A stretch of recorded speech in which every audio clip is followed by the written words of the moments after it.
work amongst themselves, amongst themselves, and rely heavily amongst themselves, do you think that it will have an impact on how well the continent will develop? Exactly, it will have an impact in terms of job creation, in terms of gross domestic products, in terms of foreign earnings, in terms of technological transfer, sharing technology among within the African continent, in terms of security, in terms of improvement in our agricultural sector, in terms of we have the markets. For example, Nigeria is a very populated country in Africa, and we trading among ourselves will also help in terms of strengthening our local industries and local production. And it will also, it will also cause a spark in terms of locally grown technology. Like, there's a lot of technology that we can export to other parts of the world. We cannot continue in a dependency culture where we are always dependent on technology from the United States, from Europe, from China. China they are being respected today, but look at China 50, 60 years ago. They decided to build and invest in their local industries, strengthen their research and development, and encourage homegrown technology. They were deliberate about it. Yeah, you said? They were deliberate about it. They were very deliberate. They were intentional about it. They were intentional about it. Are we intentional? Are we deliberate? I think there are efforts put in place. There are efforts that we can see in terms of the Africa Continental Free Trade Agreement. The question is, can that birth out what China did? What happened to China? Every country is unique. Yeah, every country is unique, but the African Continental Free Trade Agreement... Are you making a case for African continent? Yeah, I believe so, because, if we want to just tie our economic development to just what is happening in China, I think we're going to miss it. Or if we want to tie our economic development to just what is happening in the United States of America, I think we're going to miss it. There are things we can learn from China. There are things we can learn from the United States of America. At the end of the day, we are Africans, and we have our own African perspective. Yeah, unique way. Yeah, we have our own African homegrown solutions. For a long time, our leaders have always, they've gotten reports from the IMF, from the World Bank, from international financial institutions. They will advise our government, increase tax, increase revenue, go through austerity measures. There was a time we had what we call the structural adjustment program in this country. And you know what happened when that structural adjustment program was implemented in Nigeria? Sure. The changes in our economy, the impacts on the negative side.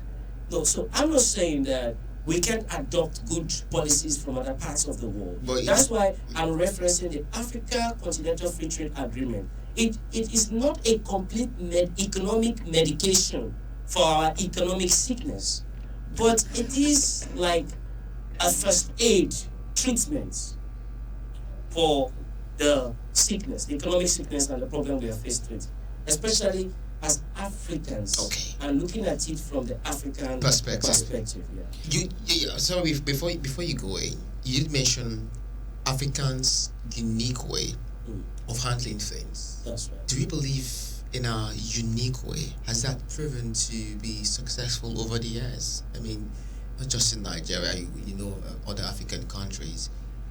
Do we have a unique? Yes, we agree that we have a unique way. Has this proven successful over the years? Well, I can point to some African countries that are doing quite well as a result of their unique way. As a result of their unique tailored economic solutions. Which of those countries now? Rwanda, for example. They're doing well in terms of tourism. Rwanda, they're doing well in terms of tourism. Botswana, they're doing well. Seychelles. Kenya, of course. I don't reference too much of Kenya. They have their own challenges. So every country do, but they're trying to some point. But Rwanda is doing quite well in the aspect of tourism, right? Gabon has a lot of tourism reserves. They pay so much attention to that. Rainforest reserve and all that, protecting the environment, conservation and all that. Botswana is doing quite well. Namibia, they're trying. So there are examples of African countries that are doing well. Even Egypt, they are doing a lot of infrastructure development, and I learned they're even building a new capital for the country. They're trying to decongest Cairo. Cairo is an old city for centuries, many centuries. So they are investing massively in terms of physical infrastructure in Egypt. So there are African countries that are doing quite well with homegrown economic solutions Strategies. for their problems, not waiting for an economic expert from Harvard or from IMF or from the World Bank, but our country, every country is unique. Unique in its own way. But Yes. it does look like Nigeria has a very discombobulated situation, if you permit me to use that word. It's like our situation is more like we have to put different strategies from different strata together to get on. Do we have a unique way of doing things? I think the sum total of our problem in terms of addressing our economic nightmare is that the leadership, we must get it right. Because you must have the political will. You see, let me give you an example. You have a sick patient, and you go to the hospital, and the doctor prescribe some medications for you to take, some drugs. You have to take the drugs. You have to get the right drugs, and you have to take it to treat the problem. So our problem is not that we don't have beautiful economic development plans. Like, I will never forget this. In 2007, because I spent months in the library doing a research on Nigeria's economic vision and blueprint, which was called Vision 2020. And that was in the year 2007. I was out of secondary school then, and I spent good amount of my time because I was curious, I was interested, I was fascinated about the economy, and I wanted to read more and study more. And I came across this Nigeria's beautiful economic plan of Vision 2020, and the vision is that. And that was 5 years ago, anyways. 2007. That's almost 20. I mean, 2020. 2020, yes. 2020 has the vision passed. now is that's 5 years ago. Exactly. And the 2020, I'm getting to that point. 2020 has come and gone. Wait, and we have I want to know what the vision plan is. That's what I want to explain. The Vision 2020 is that Nigeria will become, as at 2007, the vision was that Nigeria will become the 20th largest economy in the year 2020. In Africa. The 20th largest economy in the world, not just in Africa. That Nigeria is going to become the 20th largest economy in the entire world in the year 2020. So it's symbolic. So they brought together resource person, economists, some of the best brains all over the world to come up with that policy and that document. We still have that document in the library somewhere. Of course, you can do a research about it. Just do a research on Vision 2020 and study it. I spent months studying that economic blueprint. And some of the points there is how to strengthen Nigeria's agricultural sector and our exports. We did not achieve it. The year 2020 came, and I was sitting down and I was asking myself, in the year 2007, I read about Nigeria's Vision 2020. And now the year 2020 has arrived or has come. That year came, 2020 came. We did not even achieve 80% of that. So our problem is not the policy. Our problem is not the economic blueprint. Our problem is not the economic medication. Our problem is the will, the political will and the leadership to implement it. That walking the talk. You can have the best strategy, but if you don't have execution of that strategy, your strategy is like a beautiful nonsense, because it makes no sense when you cannot implement that strategy. Right? Your house is leaking. There's a leak. You have a leaking roof, and you have 1,000 methods on how to fix it. And you possibly have the manpower to do that. Yes, and you must. And the expertise. Exactly. So you must put it right. You need that will, that leadership, that can-do spirit, that determination, that walking the talk to make it right. I always tell people, because people ask me every time, what is wrong with our Nigerian situation? Is it that? What is wrong with our economy? See, There are some words that are very, very popular that almost everybody talk about. One of it is money. There's nobody that don't talk about money. You don't need to go to school. You don't need to be educated. Everybody talk about money. People talk about economy a lot. The economy is a very popular word. The word economy is so popular, especially in Nigeria. Every little thing, if you go to the market, you bought a cup of gari for 100 naira, and tomorrow you go and they tell you it's 600 naira. They will tell you, not the economy. And you go to the hospital and you want to pay for a treatment and the price has skyrocketed. They'll tell you that the economy. So the economy, apart from love, people thought even that love self is attached to economy because it is monetized. A lot of love is highly monetized. So people talk so much about the economy, but the truth of it all is that the Africa Continental Free Trade Agreement is a beautiful economic blueprint that will help African economies to improve trade, to strengthen local production, to strengthen local industries, and to also earn more foreign earnings. Mr. Tahima, let's come back to the intra-African trading. In terms of bilateral relations, we know how important bilateral relations is. But the thing is that do African countries pay much attention to their bilateral trade relationships? Because for us to be able to trade with each other, we need to have developed some sort of friendship, some sort of understanding, some sort of I'm looking for the right word, but you go with some sort of relationship to improve upon the trust, to improve upon our relationship, so we can have the ability, the faith in each other to trade.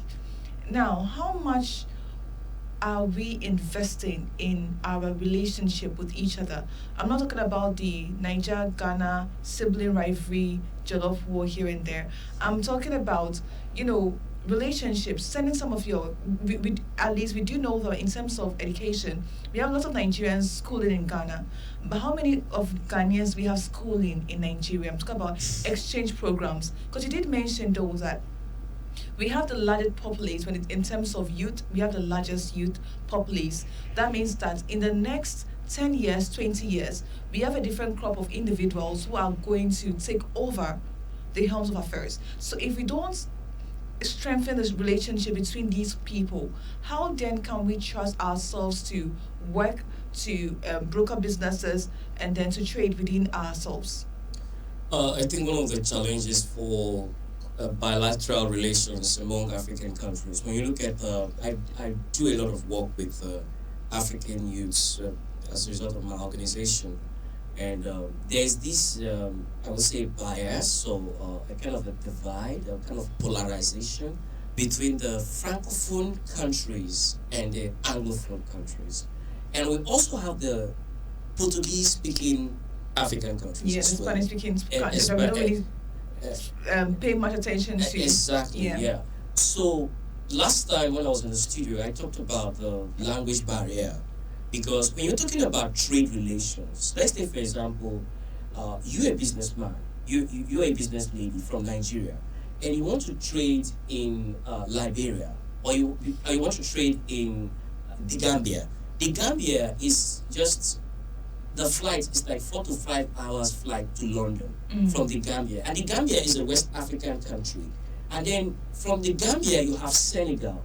And they used to have this Senegambia, because of the uniqueness of the way the Gambia as a country and Senegal as a country is. Relate, yeah. So because I do travel to some of these West African countries, and now you find it will be easier for you when you're trading in the Gambia, for example, because the Gambia was a British colony that was colonized by Great Britain.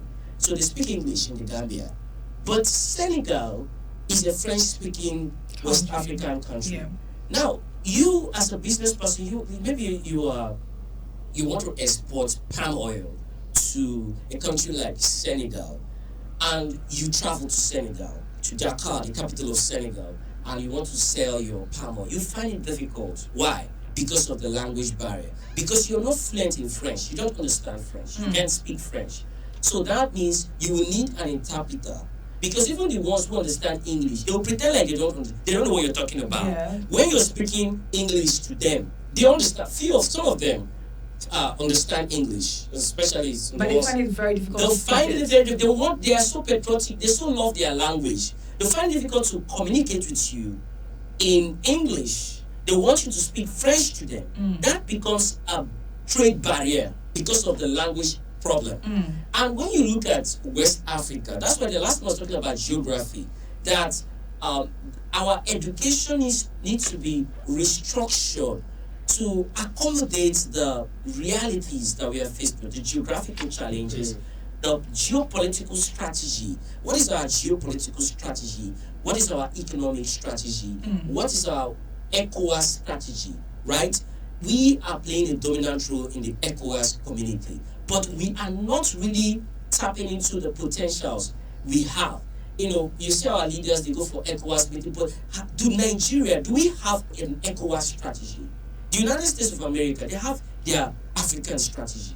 They have African command in terms of their military structure. So what is our ECOWAS strategy as Nigerians?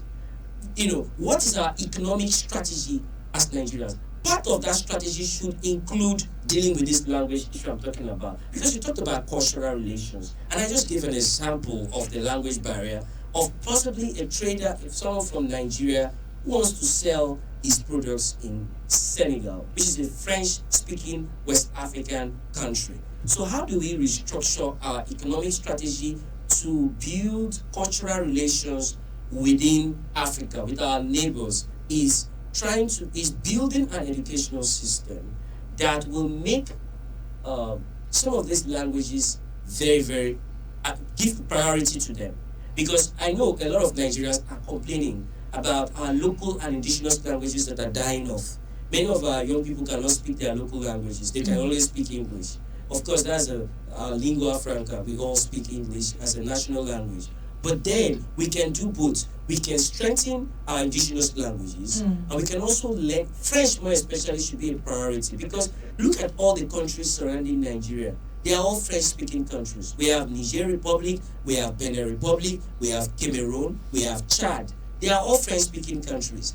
And in the ECOWAS sub-region, many countries in West Africa, they are French-speaking countries, because most of them were colonized by France. And we don't have, in West Africa, we have Ghana, they are English speaking. We have the Gambia, they are English speaking because we are colonized by Britain. We have Nigeria, we have Sierra Leone. Okay, so that language cooperation will help. And we talked about exchange programs, true, that's important.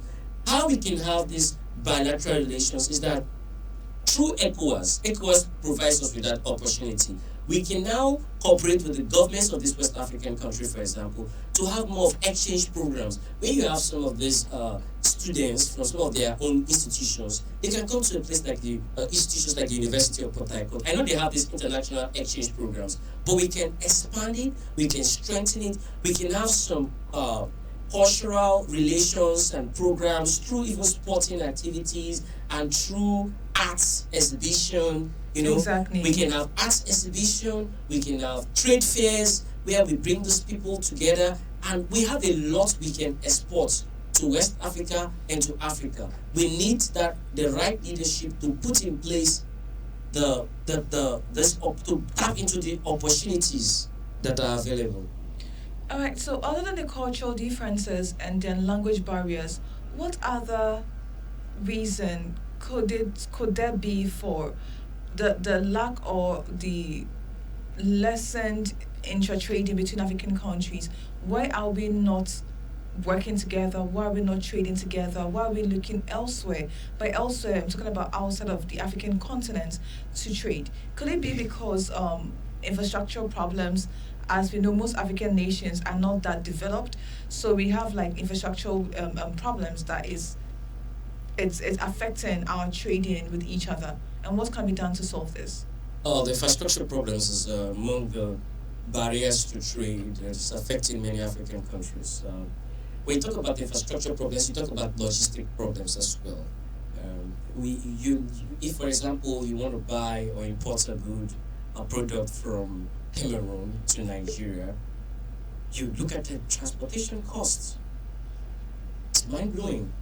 So infrastructure problem is an issue, logistic problem is an issue, And how can we improve on the infrastructure? It will require a regional and continental approach. It will require regional approach through economic bodies like ECOWAS. How do we build that infrastructure?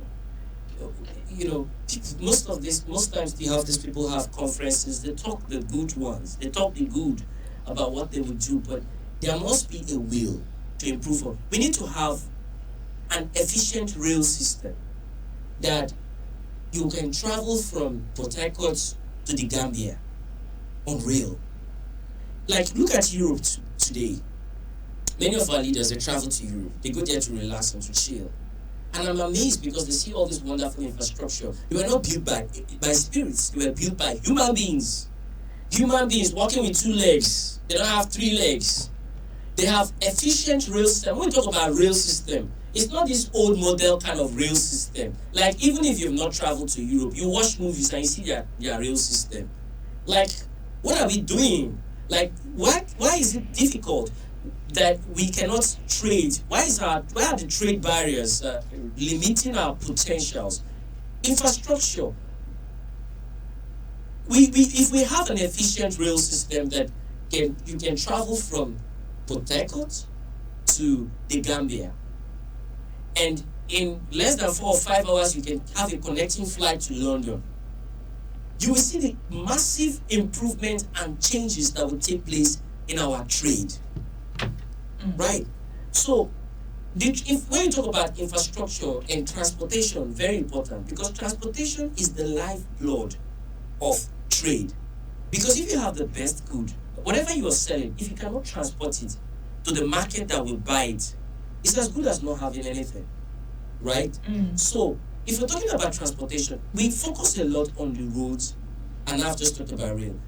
The Gulf of Guinea, you talk about maritime security as well, because much of the goods will be transported through the seas. Yeah, that's true. Heavy cargo, you transport them through the sea. So how do we ensure that there is maritime security, especially in the Gulf of Guinea? The Gulf of Guinea is a very strategic economic route, a very strategic economic region in Africa. Very strategic in terms of security, very strategic in terms of our economy, because much of our exports pass through the Gulf of Guinea. So now you need to talk about maritime security. How can we ensure the protection of our vessels, all the vessels that will be carrying these heavy goods? If you look at the Middle East, you see conflicts with the Houthis and all that within that region. And you see how the world is paying attention to that region because of what? Maritime security and international trade.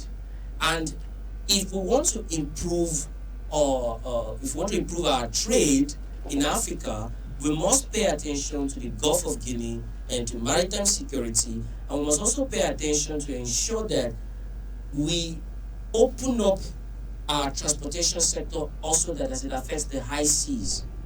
We need to have more companies that will come in to have more cargoes, and shipping lines and all that. Logistics companies will also come in, to ensure that there is improvement, and also the goods that are imported. Some of them don't need to stay on the seaports for weeks and months before you clear them. All these bureaucratic bottlenecks and a lot of restrictions and so many bottlenecks and so many obstacles, you clear it off. Make sure that you open up that if someone is importing a good, we are in a technology-driven society. Someone's good should not sit in the port for 2 months and 3 months before he clears it. Yeah. So we agree that time is everything. We also agree that security is also very, very important, especially in terms of trading within the African countries. Now, can we talk about the role of technology, the role technology can play in facilitating intra-African trade and reducing transactional costs as well? Yes, I just gave an example of the clearing of goods at the ports. Yes. And technology is very important. Technology plays a very critical role in terms of improving our trade. Now, let's say you want to buy a particular product, or you want to sell your products here in Nigeria to other West African countries. With technology, you can connect to the right markets. You know who your target customers are. You know how to sell the goods to them, the process to deliver the goods to them. Technology will also help logistic companies, supply chain, to ensure that there is efficient distribution of goods. You know, supply chain will have to come in. So with the right technology, you can connect buyers to sellers. You can connect to the right target market that you want to sell your products to, especially when it involves an international trade, trading beyond the geography of your country, trading to other parts of Africa or other parts of the world. You need the right technological tools and the right technological education and the right technological skills to trade efficiently and productively. And the government plays a role, because now they, through our